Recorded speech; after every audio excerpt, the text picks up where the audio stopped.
بسم اللہ الرحمن الرحیم۔ السلام علیکم، میں محمد عثمان اور آپ دیکھ رہے ہیں پروگرام فراز اور مقبول جان کے ساتھ۔ ناظرین، آج پاناما ریفرنس میں سابق چیف جسٹس گلگت بلتستان کے الزامات پر خود نوٹس کی سماعت ہوئی اور فریقین کو نوٹس جاری کر دیے گئے۔ توہین عدالت کی کارروائی کے لیے عدالتی معاونین کا تقرر ہوا ہے۔ معاملہ کیا ہے، معاملہ کس طرف جائے گا، آج اس پر ڈسکشن کریں گے۔ ساتھ ہی وزیر اعظم عمران خان صاحب نے ایک بار پھر آج اہم خطاب کیا، کچھ خوشخبری سنائی، کچھ انہوں نے بری خبریں سنائی عوام کے لیے کہ پیٹرول پھر مہنگا ہونے والا ہے، ہو سکتا ہے، اور ساتھ خوشخبری میں ان کی یہ شامل تھا کہ موسم سرما تک مہنگائی رہے گی، اس کے بعد ہم مہنگائی پر بھی قابو پالیں گے اور عوام کو مہنگائی سے نکالیں گے۔ وزیر اعظم کے یہ وعدے کس طرح پورے ہو سکتے ہیں، خوشخبریاں کس طرح عوام کے سامنے آ سکتی ہیں، اور ساتھ ہی پروگرام میں ذکر کریں گے مقبوضہ کشمیر کی صورتحال کا کہ گزشتہ ایک ہفتے کے دوران بھارتی فوج کے مظالم ہیں، اس میں اچانک اضافہ ہوا ہے اور پڑھے لکھے نوجوان جو ہیں ان کو جھڑپوں میں شہید کیا جا رہا ہے۔ اور یہ سب ہم پاناما ریفرنس کی بات کر رہے تھے، خود نوٹس کی، اس کے اندر آج 7 دن کا مزید ٹائم دیا گیا ہے، نوٹسز ہوئے ہیں اور توہین عدالت کی جو کارروائی ہے وہ شروع ہو رہی ہے۔ کیا ہے یہ ساری کہانی؟ کل بھی اس پہ ہم نے ڈسکشن کی تھی، لیکن آج جو سماعت کے دوران جو معاملات زیر بحث آئے، خود میر شکیل الرحمان پیش ہوئے، انصار عباسی صاحب بھی گئے، اس کے بعد بھی انہوں نے اپنے یوٹیوب چینل کے اوپر بھی آج کی سماعت کا احوال بیان کیا ہے۔ جی جی، پاکستان یونین آف جرنلسٹ کو عدالتی معاون مقرر کیا گیا، 2 مزید وکلاء ہیں، ریما عمر صاحبہ، فیصل صدیقی صاحب، ان کو بھی شامل کیا گیا ہے عدالتی معاون۔ یہ خبر اور اس سے جڑی ہوئی چیزوں کے حوالے سے بھی کچھ شاید کوئی رہنمائی سامنے آ سکتی ہے۔ دیکھیں، پہلی بات تو یہ ہے کہ یہ آج خود نوٹس نہیں تھا، یہ رجسٹرار نے ایک اپلیکیشن دی۔ آج کورٹ نوٹس کا اختیار ہائی کورٹ کو نہیں ہے، آج کورٹ نوٹس کا جو قانونی اختیار ہے وہ صرف سپریم کورٹ کو ہے، آرٹیکل 1843 کے تحت۔ ٹھیک ہے، یہ انہوں نے رجسٹرار سے ایک اپلیکیشن لکھوائی تھی کہ یہ صورتحال ہوئی۔ اصل میں خط لکھتے ہوئے رانا شمیم سے ایک غلطی ہو گئی، اچھا، اور وہ بہت بڑی غلطی ہے۔ وہ جسٹس صاحب کا نام جو اس میں لکھ دیا گیا؟ نہیں، وہاں اس نے ایک سٹنگ جج کا نام لکھا، ہاں وہی نا، اور سٹنگ جج کے نام میں ایک بہت بڑی لمبی کہانی آگے ساتھ آ جاتی ہے کہ وہ اس کیس کے اس بینچ میں شامل ہے کہ جو بینچ ابھی بھی ان کا سن رہا ہے، کیس سن رہا ہے، کیس اور وہ سماعت بھی ہے اور ملائن کرنے کی کوشش کی گئی۔ ایک تو یہ ہے کہ وہ کیس پہ اثر انداز ہونے کے لیے یہ صورتحال ہے، دوسری یہ ہے کہ یہ ٹرینڈ ختم ہونا چاہیے، کم از کم پاکستان کا، پوری دنیا میں تو ختم ہو چکا ہوا ہے کہ پوسٹ تھامس مرنے کے بعد اعزازات، ریٹائرمنٹ کے بعد سچ بولنے کی عادت ختم ہونی چاہیے۔ اور میں تو بالکل اس کے حق میں ہوں کہ جو شخص بھی مرنے کے بعد ہیرو بننے کی کوشش کرتا ہے اس شخص کو مکمل طور پر کٹے، یا تو پورا ہیرو بنے اور بتائے کہ یہ چیزیں تھی، مجھے اس وجہ سے میں رکا۔ دیکھیں، پہلی بات تو یہ ہے، یہ اتنا بڑا آفینس ہے۔ دیکھیں، پاکستان کے اندر جرم کو چھپانا ایک آفینس ہے۔ میں اگر ایک قتل ہوتے دیکھ لوں اور میں اس کو چھپاؤں تو مجھے 7 سال قید کی سزا ہو جاتی ہے۔ میں ایک رشوت دیتے ہوئے دیکھ لوں، میں ایک انفلوئنس کرتے ہوئے دیکھ لوں تو مجھے 7 سال سزا ہو جاتی ہے۔ ایک جج صاحب ایک چیف جسٹس کو فون کرتے ہوئے دیکھتے ہیں، انفلوئنس کرتے ہوئے، اور وہ 3 سال چپ رہتے ہیں اور اس کو کوئی گفتگو نہیں کرتے، اور اس کے بعد آ کے تو ایک تو بات یہ ہے کہ کنسیلمنٹ آف دا ایویڈنس پہ تو سزا ہوتی ہے اگر واقعی یہ سزا دنیا میں انصاف ہونا ہے۔ صحیح ہے، اور میں تو اس بات کا قائل ہوں کہ جتنی آٹو بایوگرافیز چھپتی ہیں، بڑے بڑے لوگ، سابق آئی جی، سابق جرنیل، سابق فلاں، اور ان کو بتایا جائے کہ آئے آپ اس پہ ایویڈنس دیں کہ آپ کیا کہیں، اور ہوتا پتہ کیا ہے؟ عجیب و غریب کہانیاں۔ میں اور وہ دونوں ایک ساتھ اکٹھے تھے، بھائی تیسرا تو تھا ہی نہیں، تو ایویڈنس تو کون مانگے گا تمہارا؟ میں اور ایوب خان اکٹھے بیٹھے گفتگو کرتے، ایوب خان نے مجھے یہ کہا، میں نے ایوب خان کو یہ کہا، میں یحییٰ خان یہ کہہ رہے تھے، میں اور بھٹو یہ کہہ رہے تھے، میں اور بینظیر یہ کہہ رہے تھے، اب یہ جو آپ برسٹ کرتے ہیں اور آپ دنیا کو ستیہ ناش کرتے ہیں، یہ دنیا میں جہاں بھی آٹو بایوگرافیز سب چھپتی ہیں نا، وہ کہیں پاکیزہ اور پوتر آٹو بایوگرافیز نہیں ہوتی۔ کہ میں تو کمال کی بات ہے، اور باقی پاکستان میں یہ رواج بن گیا ہوا ہے کہ آخر میں قبر پہ سفید جھنڈا جو لہروا دو کہ ہم ایک تو یہ ہے کہ انہوں نے اس کو کہا ہے کہ آپ آئیں، آپ آ کے آپ جواب دیں، کیونکہ ہی از اے لے مین ان سی آر اس پی۔ پہ یہ کہا ہے کہ اگر آپ یہ مطمئن نہ کر سکے تو آپ کے خلاف کارروائی ہوتی بنتی ہے، اس کی وجہ ہے نا ثبوت نہ دے 2 کارروائیاں، ایک تو بنتی ہے پرجری کی، اور دوسری بنتی ہے توہین عدالت کی.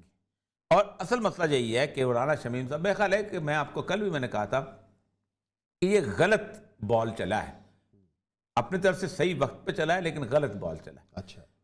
اس کی وجہ یہ ہے کہ یہ جج کا اپنا پروگیٹو ہوتا ہے کہ وہ کہتا ہے کہ میں پیچھے ہٹ جاتا ہے، جو کہتا ہے نہیں میں سنوں گا، کیونکہ انصاف کرنے کے ہونے میں اس طرح کی باتیں شروع ہو جائیں تو پھر تو ہر بندے کوئی نہ کوئی رشتہ دار بھی موجود ہیں، کہیں مخالف بھی موجود ہے، پھر تو نہیں کہا.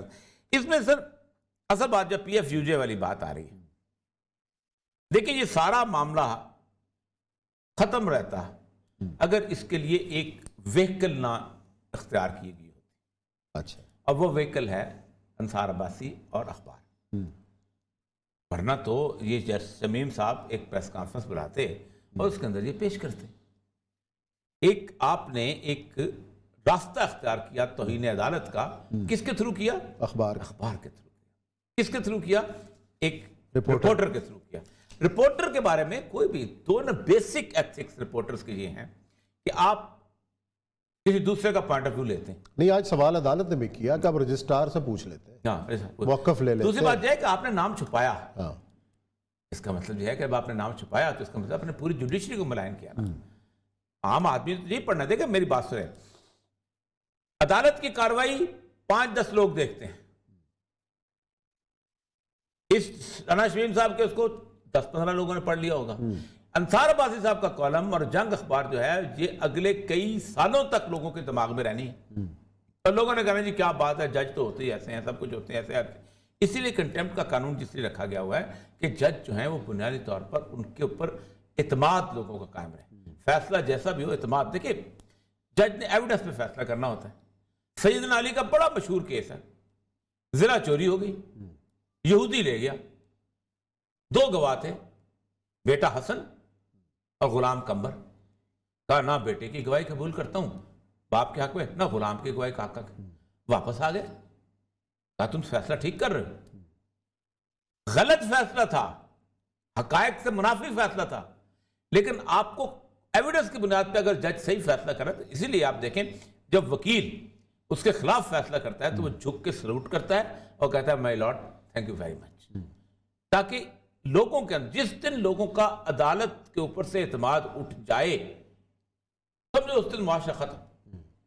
لوگ کہتے ہیں کہ ٹھیک ہے اس نے کوشش کی، سب کچھ کیا. اب ہوا یہ ہے کہ اس ویک اب پی ایف یو جے بھی آئیں گے، ریما عمر بھی آئیں گے، سب کچھ بھی آئیں گے.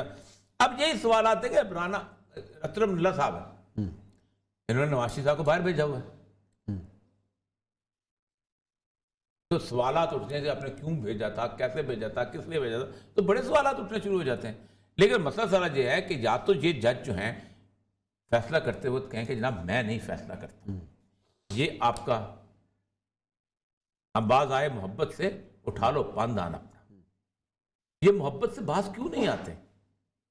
یہ سیکنڈز کی یہ پینشنز کی. ہمارا دوست تھا طارق محمود جسٹس طارق، اس نے اٹھا کے اس نے بی بی سی کو انٹرویو دے دیا.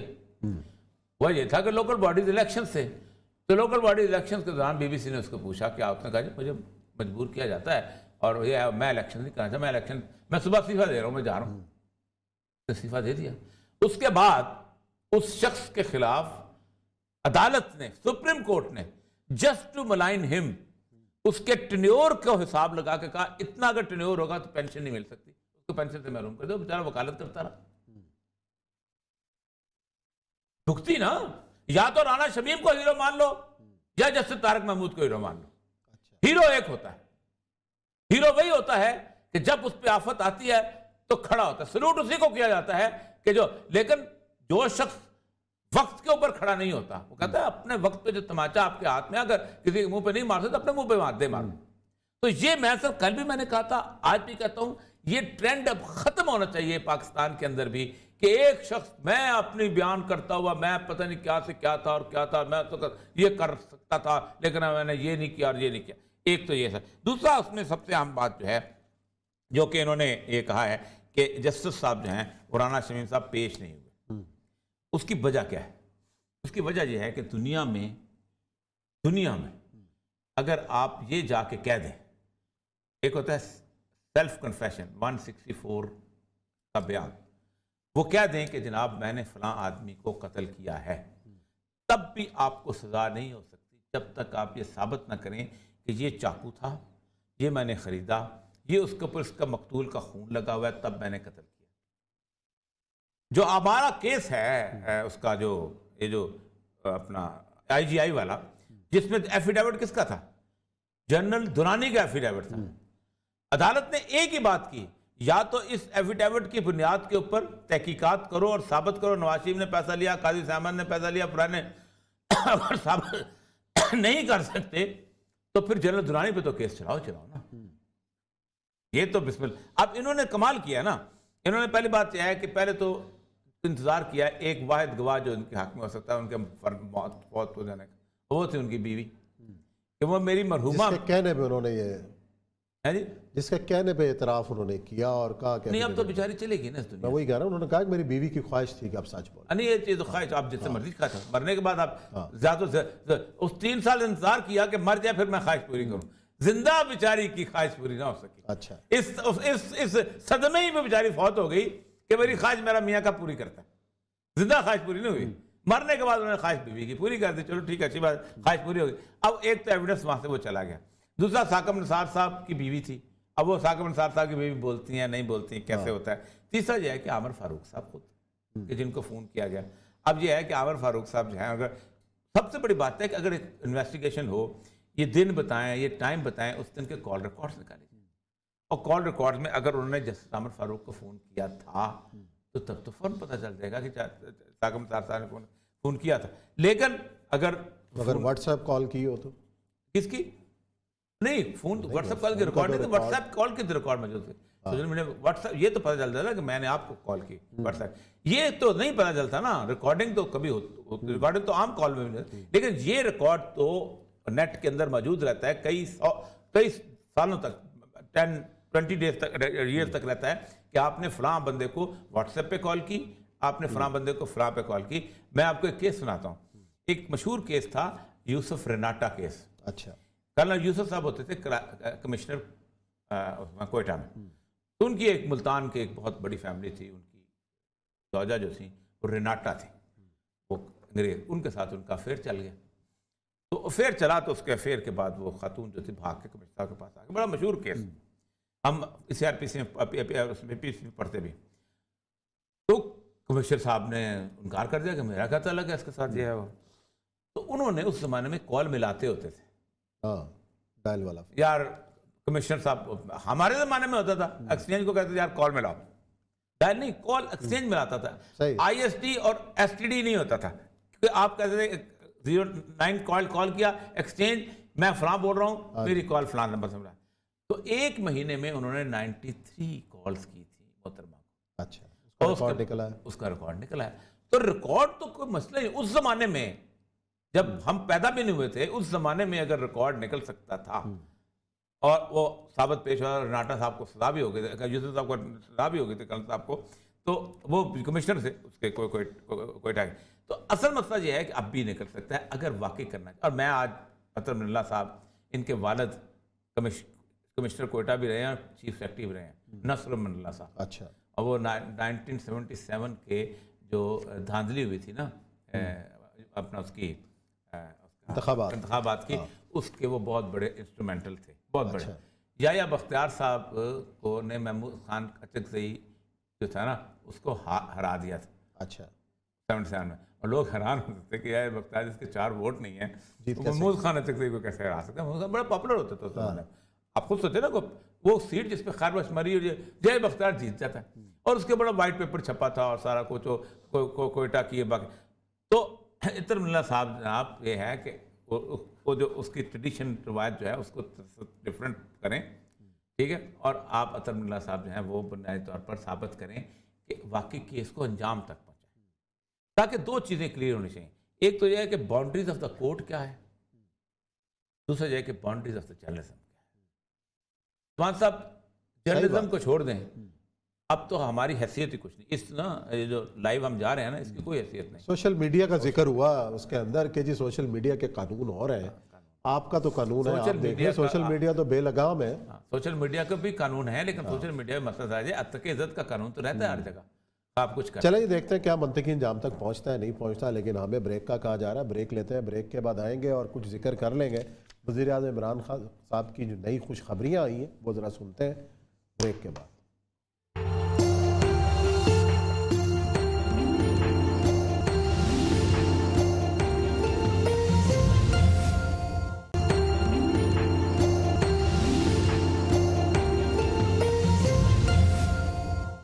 میں کوئی شک نہیں کہ مہنگائی پاکستان میں نہیں ساری دنیا میں مہنگائی کا سیلاب آیا ہوا ہے. یہ جو مہنگائی کا سیلاب یہ باہر سے آ رہا ہے، خدشہ یہ ہے کہ وہ اور بھی بڑھے گا. یہ صرف سردیوں تک ہے. آنے والے دنوں میں اتنا بڑا ہم ایک پروگرام لے کے آ رہے ہیں کہ ہمارے عام آدمیوں کی جو مشکلیں پڑی ہوئی ہیں ان کی ہم مشکلیں آسان کریں. جی بریک کے بعد خوش آمدید کہتے ہیں. وزیر اعظم عمران خان صاحب نے آج خطاب کیا اور یہ خوشخبری یہ دی کہ جو مہنگائی کا سیلاب ہے اس سردیوں میں ہے، اور یہ جو باہر سے آیا ہوا سیلاب ہے اور سردیوں کے بعد ایک بڑا پروگرام آنے والا ہے. امید کرتے ہیں کہ عوام کے لیے کچھ اچھی خبریں ہوں. ساتھ ہی اپنے پروگرام کے اسی خطاب کے اگلے حصے میں انہوں نے پیٹرول کی قیمتوں میں اضافے کا ایک بار پھر جو ہے عندیہ دیا. اب یہ ہو سکتا ہے رات 2 بجے 3 بجے کوئی نئی خوشخبری آ جائے، اب بری خبر آ جائے عوام کے لیے کہ جی پیٹرول مزید بڑھ گیا ہے. اور یہ سب معاملہ جو ہے وہ مہنگائی والا، میرا خیال ہے اس حکومت کے کافی پیچھا کر رہا ہے، اور میرا خیال ہے کہ اس سے نکلنے کی بھی جو وہ کوششیں ہیں. آج جو ہمارے مشیر خزانہ ہے شوکت ترین صاحب، ان کے چل رہی تھی خبر کہ جی IMF کے ہم نے یہ مطالبات پورے کر دی ہیں.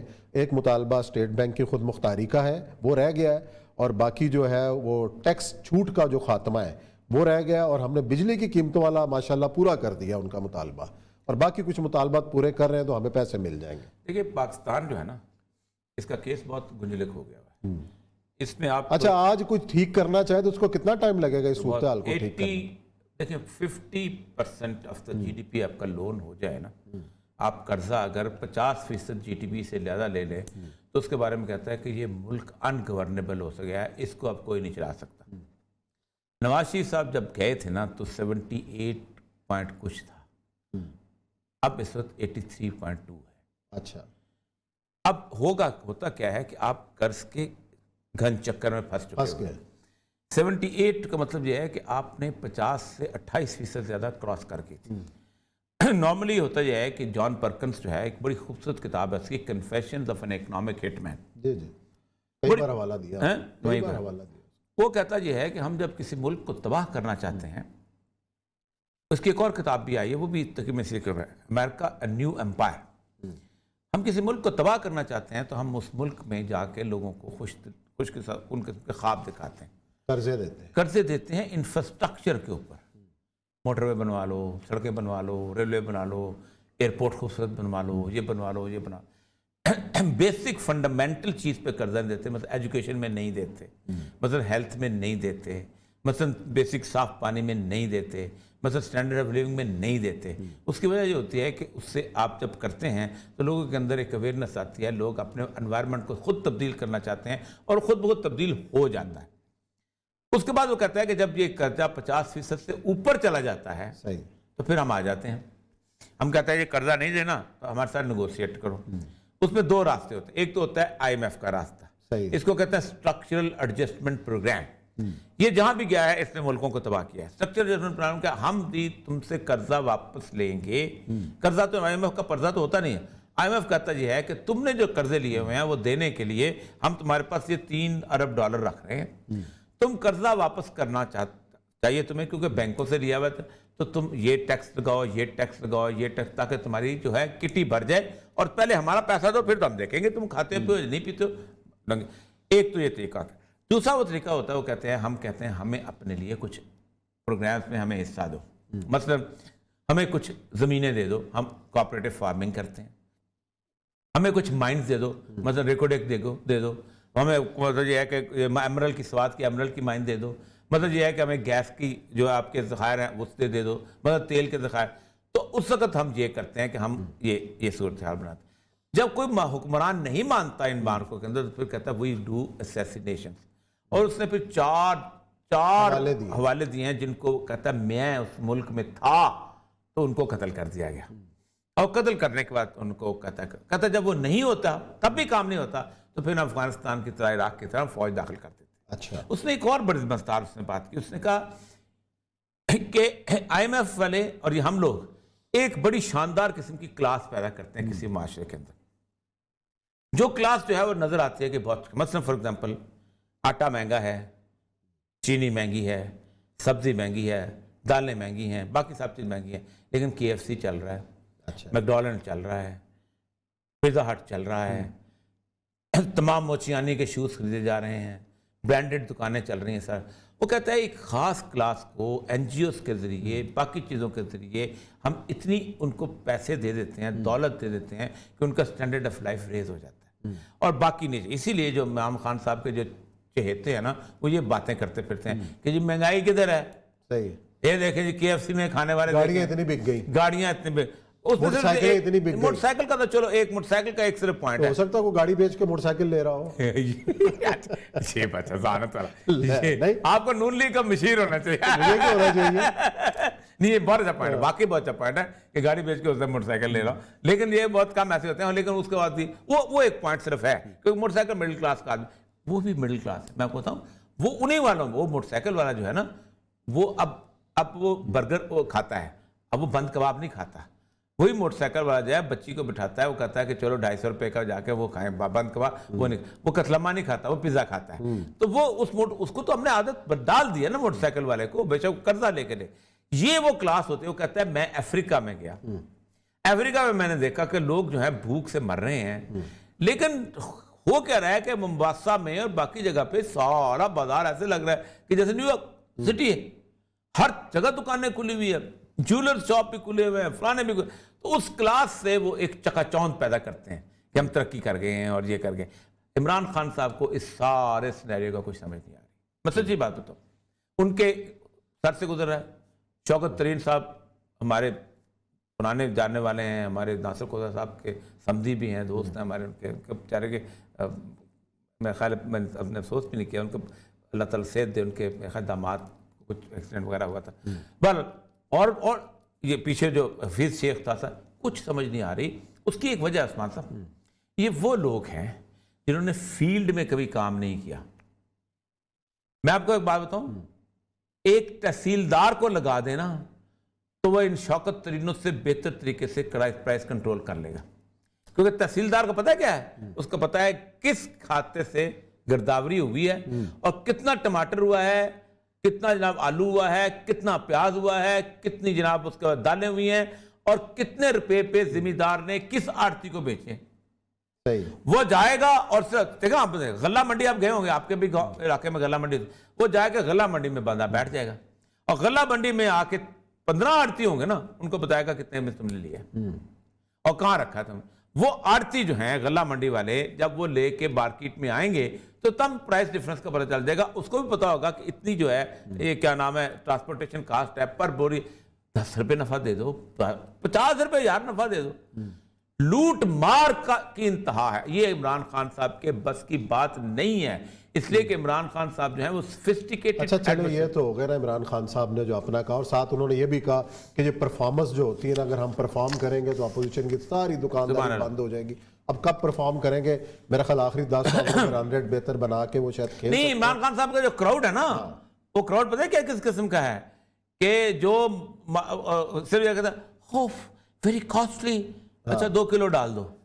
چلے وہ تو کراؤڈ ہے. آج فضل الرحمان صاحب نے کوئٹہ میں پریس کانفرنس کی ہے, بڑی پرہجوم پریس کانفرنس تھی, بہت بولے بھی ہیں, اور خاص طور پہ یہ جو قانون سازی مشترکہ اجلاس میں ہونے جا رہی ہے اس حوالے سے کچھ انہوں نے دباؤ کا بھی ذکر کیا ہے, اور بھی بڑے معاملات ہیں. ذرا سنائیں جھلک ذرا مولانا فضل الرحمان کی اس پریس کانفرنس کی. میں نے سنی. حکومت چلائی جا رہی ہے, ہم چلانے والوں کو بھی جانتے ہیں اور چلنے والوں کو بھی جانتے ہیں. حکومتیں چلنی چاہیے عوام کے سہارے سے. چلے, یہ تو بڑا نرم سا شاٹ جو ہے ہم نے دکھایا آپ کو. بڑی سخت پریس کانفرنس تھی اور کچھ دباؤ کا ذکر کیا, اوپنلی آج انہوں نے باتیں کہی ہیں. لیکن یہ جو کل کا اجلاس ہے مشترکہ پارلیمنٹ کا, اس کے اندر بھی قانون سازی ہونے جا رہی ہے, اور تمام اتحادی جو ناراض نظر آ رہے تھے وہ مان بھی گئے.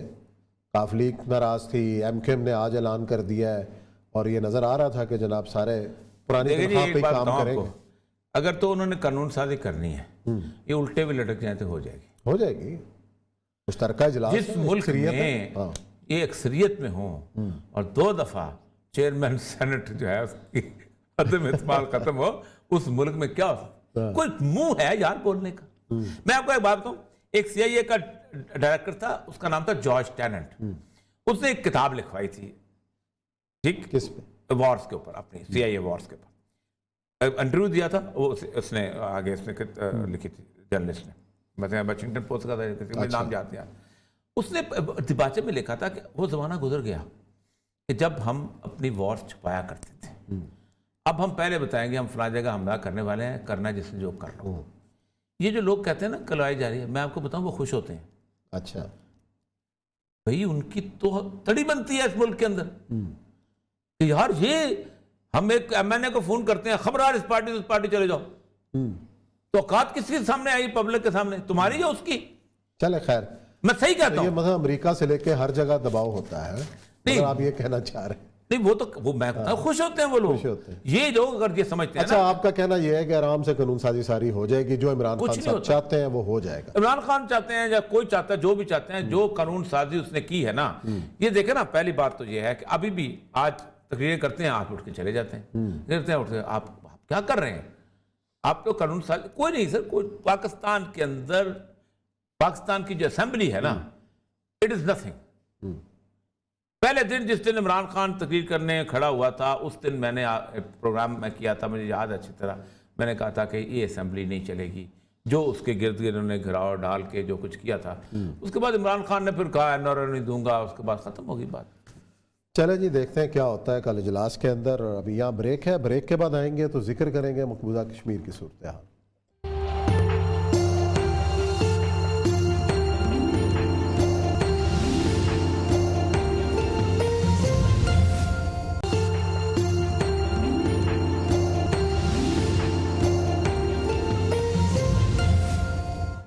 جی ناظرین، بریک کے بعد آپ کو خوش آمدید کہتے ہیں. بات کریں مقبوضہ کشمیر کی صورتحال کی کہ جہاں گزشتہ ہفتے کے دوران جھڑپوں اور چھاپوں کے دوران جو ہے بھارتی فوج نے کئی مجاہدین کو شہید کیا ہے.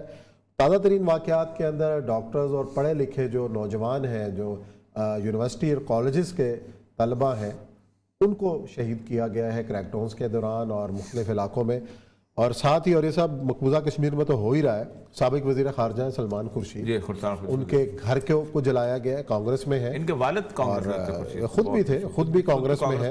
وزیر. اور ایک آواز اٹھ رہی ہے مسلمانوں کے اندر، ایک بے چینی ہے مقبوضہ کشمیر میں تو جو ہو رہا ہے، لیکن خود جو ان کے اپنے جو ساتھ حکومت میں شامل ہیں ان کے ساتھ جو کچھ ہو رہا ہے، یہ کیا نیا فنامنا ہے، کیا ہونے جا رہا ہے انڈیا کے پچھلے دنوں اندر؟ میں کل یا پرسوں میں اس کی گفتگو سن رہا تھا اٹل بہاری واجپئی کی بیٹی کی.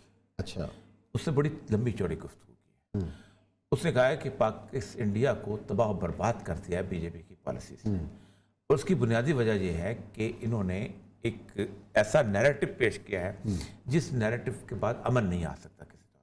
ٹھیک ہے. اس نے کہا میرا باپ 12 سال وزیر اعظم رہا ہے انڈیا کا، اور میرے باپ کے زمانے میں کبھی اس طرح کی صورتحال پیدا نہیں ہوئی تھی کہ جس طرح کی صورتحال کبھی مسلمانوں نے، حالانکہ ہم BJP سے تھے، حالانکہ ہمیں کہا جاتا تھا کہ ہم بجرنگ دل سے ہیں. بہت سارے مسلمان رہنما تھے BJP کے اندر، اور نقوی صاحب تھے، سیکٹری تھے. اب نکلتے چلے جا رہے ہیں. میں وہی کہہ رہا تھا کہ اس کی اگر وہ ویڈیو مل جائے تو وہ سنایا جائے. بہت کل ہم کوشش کریں گے کہ اس کی وہ جو خواہدار بہت بڑے آدمی کی بیٹی. اچھا، دوسری بات یہ ہے کہ وہ لوگ جنہوں نے ساری زندگی انڈیا کے اندر ہندو کا ساتھ دیا، مسئلہ یہ ہو گیا ہوا ہے کہ اب کانگریس کے ساتھ رہنا ایسے لگ رہا ہے کہ جیسے مسلمان کے ساتھ رہنا. اور کانگریس کی پالیٹکس انہوں نے وینش کر کے رکھ دیا مکمل طور پہ. اتنا تعصب اس صورتحال کے اندر. لیکن کشمیر میں جو گزشتہ 6 ہفتے سے جنگ جاری ہے، یہ جو جنگ ہے بڑی زبردست قسم کی. آج تک ہمیشہ کشمیر میں جب بھی کبھی آپس میں مقابلہ ہوا ہے، یہ 1 دن، سوا دن، 1.5 دن سے زیادہ نہیں ہوا. اس کے بعد وہ آپس بیچارے چلے جایا کرتے تھے. 90s کے اندر لمبی لمبی جھڑپیں ہوئی تھی، 3 دن 4 دن. لیکن یہ جو 9 ویکس ہو گئے ہیں، اس کی بیسک وجہ میں نے آپ کو کئی دفعہ کہا ہے کہ اس وقت دنیا بھر سے جتنے بھی لوگ جو کہ کسی طور پر آکوپیشن کے خلاف لڑنا چاہتے تھے، وہ سارے کے سارے انڈیا میں جمع ہو چکے ہیں. جیسے ہمیں کہا جاتا ہے نا کبھی کہ تمہارے یہاں القاعدہ ہے تو یہ ہے وہ، اس وقت القاعدہ انڈیا کے اندر پہنچ چکے ہیں. اور خاص طور پہ یہ جو تنظیمیں حزب المجاہدین اور یہ لوگ، ان کو اگر کوئی ریکروٹس مل رہے ہیں وہ انڈیا سے اپنے مل رہے ہیں، جو کہ مسلمان ہیں، جو کہ آسام میں رہتے ہیں، جو کہ بہار میں رہتے ہیں، جو کہ یو پی میں رہتے ہیں، جو کہ کیرلا میں رہتے ہیں. لیکن کشمیر میں جو لڑ رہے ہیں وہ تو لوکل کشمیری نہیں، وہ لوکل لڑ رہے ہیں ان کے ساتھ ساتھ. نہیں، ان کو پچھلے دنوں جو لوگ مارے ہیں ان میں سے ایک تو ان کے باہر کے بھی تھے. تو وہ حیران ہوتے ہیں کہ انڈیا والے کی کیا صورتحال بن رہی ہے. کشمیر کے اپنے بھی انہوں نے دیکھا نا، سارے کا سارا اگر آپ انڈیا کے جائیں، اگر آپ یہاں سے امرتسر سے چلیں آپ پٹھان کوٹ کی طرف، جو راستے میں قادیان وغیرہ آتا ہے، تو آپ کشمیر کو you can't fans Kashmir. Kashmir کے جو راستے جتنے بھی، آپ خود سوچیں نا کہ آپ یہاں سے آزاد کشمیر جا رہے ہیں تو آپ 10 راستوں سے آزاد کشمیر چلے جائیں گے. آپ بھمبر سے بھی چلے جائیں گے، آپ کوہالا برج سے بھی چلے جائیں گے، آپ 2-3 اور راستوں سے بھی چلے جائیں گے، میرپور سے چلے میرپور سے چلے جائیں گے، اوپر سے کیا نام ہے وہ جو بابر سر ٹاپ سے چلے جائیں گے، کہیں سے بھی چلے جائیں گے آپ. یہ جو ادھر سے کیا نام ہے ایبٹاباد سے بھی چلے جائیں گے، بہت جگہ سے. ان راستوں کو آپ کنٹرول تو نہیں کر سکتے. اور پھر پہاڑی جس قسم کی ہوتی ہے، اس پہاڑی راستے میں آدمی گھومتے ہوئے چلتے ہوئے نظر نہیں آتا.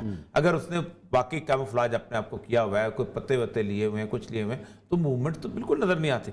تو کشمیر میں اس وقت جو جہاد ہے یہ بہت اپنے اس کے پیک پہ جا چکا ہوں. اور نظر یہی آتا ہے کہ اگر ذرا سی اسٹیبلٹی پاکستان کے اور افغانستان میں اور ان سارے خطوں میں آ گئی تو India will be converted into a complete chaos. آج سے 8 سال 9 سال پہلے 3 بڑے ڈپلومیٹس نے کہا تھا اگر انڈیا نے اب اپنے آپ کو نہ سنبھالا، جس وقت فیصلہ ہوا تھا نا کہ ہم جا رہے ہیں، تو India will be another Syria. اور اس نے کہا تھا سیریا کی جو وار ہے وہ وار سنبھالی جا سکتی تھی اور سنبھالی جا سکتی آج بھی. انڈیا کی وار اس لیے سنبھالی نہیں جا سکتی کہ ایک طرف لوگوں نے ہونا ہے سورگ باش اور دوسرے طرف لوگوں نے ہونا ہے جنت کے مقیم. یہ دونوں جو ہیں اپنے اپنے معاملے میں چلیں گے. اور اس میں سوائے اس کے جس بندے کے پاس کچھ سٹیکس ہیں، جو کاروبار کرتا ہے، جس کے پاس گاڑی ہے، جس کے پاس گھر ہے، جس کے پاس اولاد ہے، اس کا مستقبل ہے، وہ ڈرتا ہوا گھر میں بیٹھا رہے گا. لیکن وہ جس کے پاس وہ کہتا ہے نا گھر میں کیا تھا کہ تیرا غم اسے غارت کرتا، وہ جو ہم رکھتے تھے ایک حسرت تعمیر تو ہے. جس کے پاس کوئی سٹیکس نہیں ہوتے وہ بالکل چل جائے. اکبر بگٹی کہا کرتا تھا خانہ بدوش سے کبھی لڑائی نہ لو، اس لیے کہ اس کا گھر نہیں ہوتا. ایک گھر نہیں ہے کوئی، اس کا گھر اپنے کندھوں پہ ڈھانکتا ہے. اور کسی اصل مسئلہ یہی ہو گیا ہے کہ سب سے زیادہ اس وقت آسام میں جو لڑائی ہوئی ہے، یو پی سی پی، سب سے زیادہ اس وقت آسام میں روہنگیا کے لوگ ہیں یا بنگلہ دیش کے لوگ. اب بنگلہ دیش کے وہ لوگ ہیں جن کو پتا ہے کہ اگر ہم کسی نہ کسی طور پر سامنے آ گئے تو ہم تو 25-30 سال تک ان بڑے بڑے جنگلوں والے گھروں جیل خانوں میں رہیں گے کہ جن کے بارے میں ہمیں کہا جائے گا کہ تم یہاں بیٹھے رہو جب تک تمہاری گورنمنٹ تمہیں قبول نہیں کرتی. اور گورنمنٹ ان 1,20,00,000 لوگوں کو قبول نہیں کر رہی بنگلہ دیش کی. وہ کہتے ہیں یہ نہیں ہم واپس لیتے. اب وہ وہاں نہ انڈیا کے ہیں نہ بنگلہ دیش کے ہیں. اب ایسا آدمی جو ہے وہ کیا کرے گا؟ ایسا آدمی یہ ہے کہ اس کو پھر اور ایک اور بات بتاؤں، فنانسنگ جہاد یہ اب رکنے والی بات نہیں ہے. یہ جس طریقے سے ہوتا ہے، 2 چیزیں اسلحہ اور پیسہ، یہ اس کا کچھ سراغ ہی نہیں ملتا. میں ایک دو دفعہ فلسطینیوں سے ملا تھا، انہوں نے کہا کہ یہ جو انہوں نے کارڈ بنا دیا ہے، کیا نام ہے اس کا، ڈیبٹ کارڈ اور کریڈٹ کارڈ، یہ کتنا آسان کر دیا انہوں نے. ایک آدمی گیا ہے، اس نے وہاں سے جا کے اپنے پیسے نکالے ہیں، آج نکالیں، کل نکالیں، پرسوں نکالیں، اس کو کیا پتا ہے کیا چیز. اب تو سب سے اہم ترین بات یہ ہے آپ نے اسلحہ خریدنا ہے، آپ بٹ کوائن خریدے ہوئے ہیں، آپ بٹ کوائن میں اس کو پیمنٹ کر دیتے ہیں کرپٹو کرنسی کے اندر. آپ بیلجیم میں بیٹھے ہوئے 3 تاجروں کو پیمنٹ کی اور 3 تاجروں نے کہا کہ ہم اسلحہ جو ہے وہاں پہنچا دیتے ہیں. اب اسلحہ پہنچانے کی سب سے بڑی اہم بات ہے، اسلحہ کا واحد کاروبار ہے کہ عثمان صاحب اگر آپ نے مجھ سے اسلحہ خریدنا ہے تو میں ذمہ داری میری یہ ہے کہ میں اسلحہ آپ کے گھر میں پہنچاؤں گا. جب اسلحہ مکمل طور پہ سیف پہنچ جائے پھر آپ مجھے پیمنٹ کیجیے گا. یہ ہے رستہ، یہ ہے بنیادی. اب ایسی صورتحال میں آپ جب تک لوگوں کو پبلک جہاں تک آپ کا سپورٹ دے گا نا، اگر کوئی شخص یہ کہتا ہے نا کہ 60,000 افغان مجاہدین نے، طالبان نے جنگ جیتی ہے، تو وہ جھوٹ بولتا ہے. 60,000 نے نہیں جیتی. وہ جو پبلک سپورٹ تھی ان 60,000 کو، جس کے اندر وہ بیٹھ جاتے تھے، چپ جاتے تھے، کھاتے پیتے تھے، گھومتے پھرتے تھے، رات کو جا کے حملہ کرتے تھے. اس وقت وہ ایک پنجابی کی بڑی مشہور فلم تھی فرنگی، اس سے مدر شاہ کا ایک ڈائلاگ ہوتا ہے بڑا زبردست. وہ کہتا ہے کہ دن نو راج فرنگی دا راتی راج ملنگی دا. تو وہ دن کو فرنگی ہوتا ہے، نظر آتا ہے، لیکن رات کو پھر فرنگی کا راج ہو جاتا ہے. اور فرنگی ملنگی کا راج تھا. ملنگی اس وقت ہی ہوتا ہے کہ جب اس کو اس کے لوگ سپورٹ کرتے ہیں. اور یہی وجہ ہے کہ افغانستان کی جنگ انہوں نے جیتی کہ پبلک سپورٹ ان کا کشمیر میں بھی پبلک سپورٹ اب بہت زیادہ ہے. سب سے بڑی بات ہے کہ پبلک سپورٹ صرف کشمیر تک محدود نہیں رہے گی, انڈیا میں پبلک سپورٹ حالانکہ پہلے ڈسکس کرتے تھے انڈین مسلم کشمیر کی تحریک بہت کو, زیادہ. میں 2007 میں وہ جب کہتے تھے اب نام نہ لیں, ہمارے لیے مشکل بڑھ ہمارے لیے جاتی ہے. مشکل, وہ کہتے ہیں کشمیریوں نے ہمیں زندہ درگور کر دیا ہے, ہمیں مار دیا ہے, لوگ ہم پہ بھروسہ نہیں کرتے. لیکن وہ قائد اعظم والی بات بڑی زبردست ہے, ساری زندگی جو لوگ وہاں رہیں گے ساری زندگی انہیں اپنا یقین دلانا پڑے گا کہ ہم تمہارے ساتھ ہیں, ہم تمہارے محبت کرتے ہیں. یہ ہے بنیادی. چلے جی دیکھتے ہیں کیا رخ اختیار کرتی ہے کشمیر کی جو نئی تحریک ہے, اور یہ موسم سرما سے پہلے ایسے واقعات بڑھ جاتے ہیں بہت زیادہ. لیکن جو خود انڈینز میڈیا اور انڈیا یہ کہہ رہا ہے کہ یہ لوکلز ہیں, سارے لوکلز ہیں. اچھا جی, دوسرا رشین سیٹلائٹ والا بھی معاملہ ہے.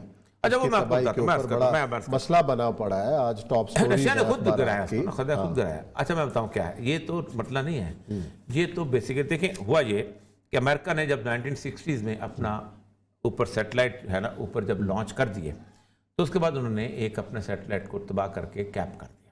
صحیح.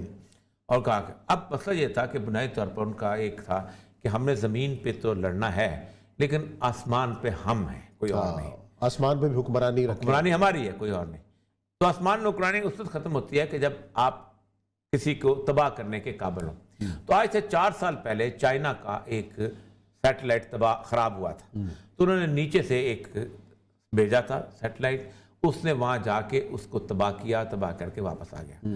اس کے بعد امریکہ کے ہاتھ پاؤں کانپنا شروع ہو گئے کہ اب ہماری اوپر ہیجمنی واپس نہیں رہ گئی. یہ چائنا نے آج سے 4 سال پہلے کیا تھا, اور اس کے بعد ہوا یہ تھا کہ انہوں نے اور بہت سارے ایسے لانچ کیے تھے. رشیا نے یہ ٹیکنالوجی حاصل نہیں کی تھی کہ ہم کسی, اب ہوتا یہ ہے کہ اس میں ہوتا یہ ہے کہ بندہ تو نہیں مارنا ہوتا, ثابت کرنا تھا اپنا تباہ کر کے کہ پتر اپنا کر سکتے تیرا بھی کر سکتے. تو اس کا مطلب یہ ہے کہ اگر کل کو یہاں پر ڈرونز کی, کیونکہ ڈرون تو سیٹلائٹ سے آپریٹ ہوتے ہیں, اسی طرح اور بہت ساری چیزیں سیٹلائٹ سے آپریٹ ہو رہی ہیں, یہاں تو اب جہاز سیٹلائٹ سے آپریٹ ہو رہے ہیں. تو پھر اس کا مطلب یہ ہے کہ آپ اگر ایک جہاز اڑنے کے لیے آیا ہے اور آپ کا سیٹلائٹ وہاں پر موجود ہے, نشانہ مار سکتا ہے, تو آپ اس کو تباہ و برباد کر کے ختم کر دیں گے, اور آپ کا یہ انٹرنیٹ, آپ کا یہ سارے کا سارا ایک دن کے اندر ختم ہو جائے گا. تو یہ رشیا نے بہت بڑی ایک اچیومنٹ کی ہے اس سارے معاملے کے اندر. دوسری چیز یہ ہے کہ میں یہاں آپ کو فتن کے زمانے کی سید الانبیاء صلی اللہ علیہ وسلم کی ایک حدیث آپ کو سناتا ہوں. آپ صلی اللہ علیہ وسلم نے فرمایا, یاجوج اور ماجوج کے بارے میں تو ایک اب کنسنسس ہو گیا ہوا ہے کہ یہ ویسٹرن فورسز ہیں, کہ جو کہ ماڈرن ویسٹرن سویلائزیشن ہے. کیونکہ اقبال نے بھی کہا تھا, کھل گئے یاجوج اور ماجوج کے لشکر تمام, چشم مسلم دیکھ لے تفسیر الف جلسلوں. تو وہ کہتے ہیں کہ جب وہ یاجوج اور ماجوج دنیا کو فتح کر لیں گے تو پھر وہ کہیں گے ہم نے زمین والوں پہ قابو پا لیا, اب ہم آسمان والوں کے ساتھ جنگ کرتے ہیں. تو وہ آسمان کی طرف اپنے تیر پھینکیں گے, تو اللہ ان کے تیروں کو خون آلود کر کے واپس بھیجے گا. اس کا مطلب ہے کہ وہ لاسٹ جنگ جو ہے وہ سیٹلائٹ کے لیول کی جنگ ہوگی, جہاں سے وہ زمین سے اس کو آپریٹ کر کے اس کو جنگ کریں گے. اور یہ فتن کی ان چند حدیثوں میں سے ہے کہ جو صحیح اور متفق علیہ قسم کے حدیثیں ہیں, اور جو یاجوج ماجوج کے بارے میں. چلیں جی, پروگرام کا وقت یہاں ختم ہوتا ہے. کل انشاءاللہ پھر ملاقات کریں گے کچھ نئی خبروں, کچھ نئے موضوعات کے ساتھ. اپنا خیال رکھیے گا.